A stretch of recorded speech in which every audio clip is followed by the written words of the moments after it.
Hlboko v hustej džungli Chiapasu v Mexiku sa skrýva starobilé mesto Palenque, tajomné majské mesto, ktoré si príroda vzala späť. Casey Hamlin, SK. Po celé stáročia džungla strážila jeho tajomstvá, obaľujúc chrámy a paláce koreňmi a stromami. Keď objavitelia v 19. storočí našli Palenque, objavili mesto, kde sa kameň a džungla stali jedným. Keď sa tu prechádzate, obklopujú vás zvuky vrieskajúcich opíc a lietajúcich tukanov. Je to dokonalé spojenie histórie a prírody. Palenque nie sú len staré budovy.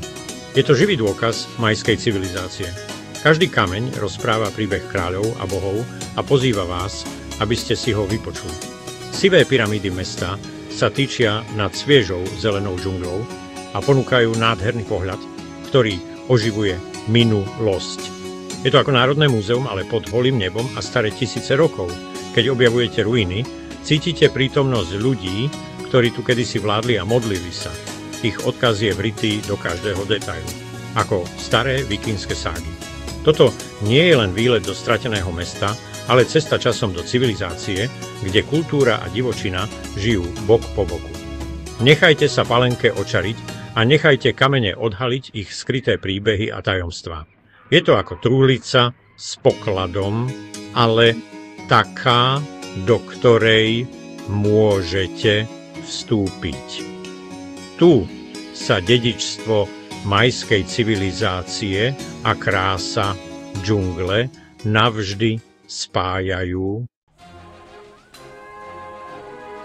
Našou prvou zastávkou je chrám nápisov, najznámejšia stavba Palenque. Táto pyramída ukrýva jeden z najdlhších hieroglyfických nápisov v majskom svete. Tieto kamenné rytiny rozprávajú príbehy kráľov a miest. V roku 1952 bolo pod chrámom nápisov objavené tajné schodisko. Viedlo k hrobke kráľa Pakala, jedného z najvýznamnejších majských vládcov. Viečko Pakalovho sarkofágu je skutočné umelecké dielo. Zobrazuje jeho cestu zo smrti k božstvu, všetko spojené so svätým stromom života. Tento objav zmenil spôsob, akým sa pozeráme na majské pyramídy. Ukázal, že pyramídy boli chrámy a zároveň kráľovské hrobky. Dnes už návštevníci nesmú do hrobky, ale jej dôležitosť cítiť v každom kúte Palenque. Chrám nápisov nám pripomína múdrosť kráľov a duchovný svet Majov. Je to posvätné miesto, kde sa uctievali bohovia, sledovali hviezdy a uchovávalo sa dedičstvo ich kráľov. Keď stojíte na úpetí chrámu, cítite váhu histórie a neuveriteľnú silu majskej civilizácie. Tu minulosť nie je len spomínaná, ale žije v kameňoch ako staré príbehy šepkajúce vo vetre. Naproti chrámu nápisov nájdete palác. Je to ako bludisko, plné prepojených nádvorí, galérií a pozorovacej veže. Predstavte si palác ako tie naše kráľovské, ale uprostred dažďového pralesa. Toto je srdce Palenque. Tu žili králi, konali sa obrady a prijímali sa dôležité rozhodnutia, ktoré formovali osud kráľovstva. Bolo to kráľovské miesto plné histórie a tajomstiev. Táto štvorposchodová pozorovacia väža je v majskom svete dosť nezvyčajná. Odtiaľto astronómovia sledovali slnko a hviezdy, aby zabezpečili, že obrady boli v súlade s kozmickými cyklami. Je to ako náš hvezdáreň, ale z inej doby. Vyrezávané reliefy zobrazujú kráľovské obrady a bojové scény. Zatiaľ, čo staroveké párne kúpele a kamenné lavice nám dávajú nahliadnúť do každodenného života. Ako naše historické hrady, každý detail rozpráva príbeh. Nádvoria paláca, ako napríklad nádvorie zajatcov, nám pripomínajú moc Palenque a ako dominovalo nad svojimi nepriateľmi. Z horných poschodí sa vám naskytne panoramatický výhľad na mesto a dažďový prales, ktoré žijú v harmonii.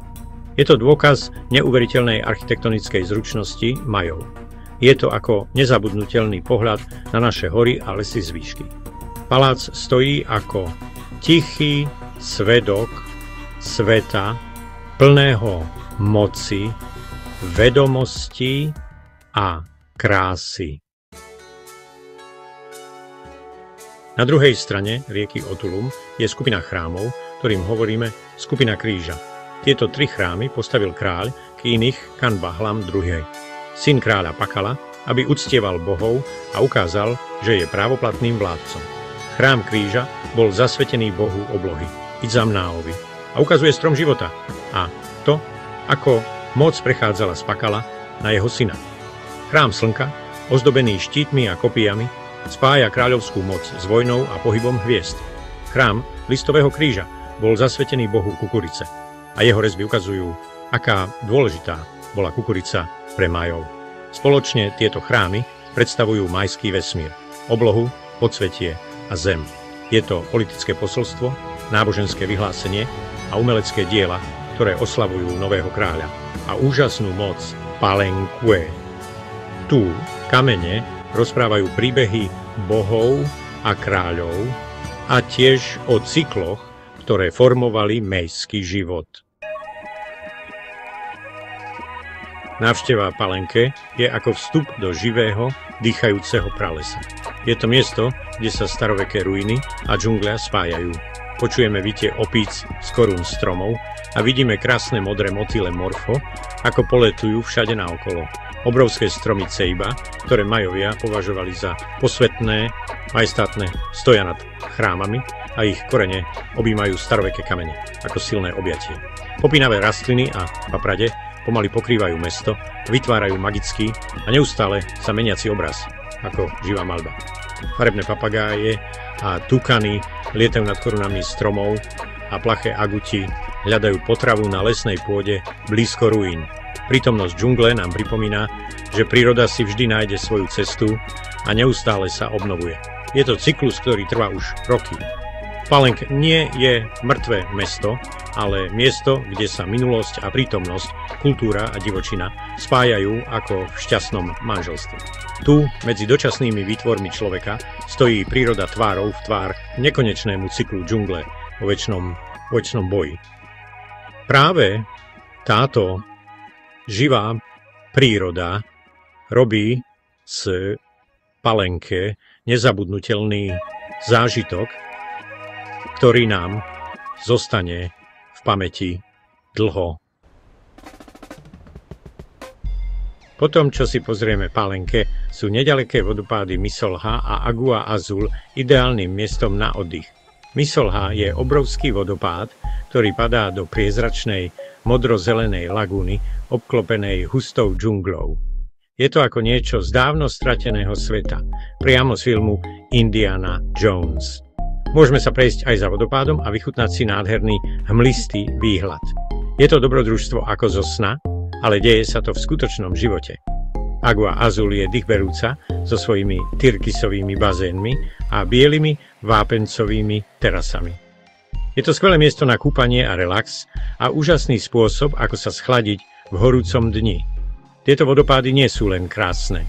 Sú aj dôležitým prírodným dedičstvom tohto regiónu, rovnako ako Majovia.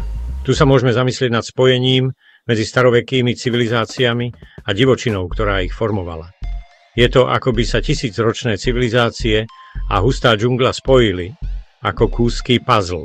Rieky, ktoré pretekajú týmito vodopádmi, zásobovali vodou majské mestá a inšpirovali ich mýty, boli tepnou ich civilizácie, v Chiapas sa príroda a história spájajú. Je to krásna harmónia. Návšteva Palenque je taká jednoduchá a taká obohacujúca. Príďte skoro ráno, aby ste videli ruiny, keď je ešte chladno a cítili tú tajomnú atmosféru, ako by ste vstúpili do rozprávky do Kaeby z Kórey. V blízkom mestečku nájdete všetko. Od lacných ubytovaní po ekologické chatky v dažďovom pralese a chutné miestne jedlá. Určite sa najete do sytosti, tak ako naše kórejské jedlo. Najmite si miestneho sprievodcu z majského kmeňa, nech vám porozpráva skryté príbehy. Potom aj tiché kamene zašepkajú, ako s nami hovoria kamene Bulguksa v Gyeongju. Palenque nie je len miesto, ktoré navštívime. Je to živé spojenie s veľkosťou majskej civilizácie, tak ako veľké dedičstvo našich predkov.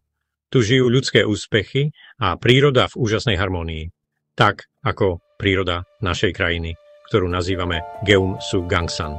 Keď stojíte v tieni chrámu nápisov, pocítite hlboké spojenie s dávnym svetom. Tak ako keď sa prechádzate v dedine Namsangol Hanok. Palenke nielenže ukazuje históriu, umožňuje vám ju cítiť, dotknúť sa jej a žiť s ňou. Tak ako keď cítite dých predkov v Yongmyo. Táto cesta zostane vo vašom srdci navždy a pripomenie vám krásu a neuveriteľnú veľkosť majskej civilizácie, tak ako krásny výhľad na východné more pri západe slnka.